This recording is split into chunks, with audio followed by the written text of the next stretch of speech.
India skill competition 2024 വേദി ന്യൂഡൽഹിയാണ്. ദേശീയ ഡെങ്കിപ്പനി ദിനം മെയ് മാസം 16 ദേശീയ ഡെങ്കിപ്പനി ദിനമായിട്ട് ആചരിക്കുന്നത്. 2024 ഡെങ്കിപ്പനി ദിനത്തിൻ്റെ പ്രമേയം അഥവാ തീം എന്ന് പറയുന്നത് സാമൂഹ്യ പങ്കാളിത്തത്തോടെ ഡെങ്കിപ്പനിയെ നിയന്ത്രിക്കാം, connect with community control dengue എന്നുള്ളതാണ് 2024 ഡെങ്കിപ്പനി ദിനത്തിൻ്റെ പ്രമേയം.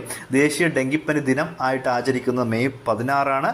അതിലെ പ്രധാനപ്പെട്ട തീം എന്ന് പറയുന്നത് സാമൂഹ്യ പങ്കാളിത്തത്തോടെ ഡെങ്കിപ്പനിയെ നിയന്ത്രിക്കാം, connect with community control dengue എന്നുള്ളതാണ് 2024 ഡെങ്കിപ്പനി ദിനത്തിൻ്റെ പ്രമേയം. ലോകത്തിലെ ഏത് രാജ്യമാണ് പരിസ്ഥിതിയെ സംരക്ഷിക്കുന്നതിനുള്ള വ്യക്തികൾക്ക് 10 വർഷത്തേക്കുള്ള ദീർഘകാല താമസമായ ബ്ലൂ റെസിഡൻസി നൽകാൻ തീരുമാനിച്ചത്? UAE ആണ്. അപ്പോൾ UAE ആണ് പരിസ്ഥിതി സംരക്ഷിക്കുന്നതിനുള്ള വ്യക്തികൾക്ക് 10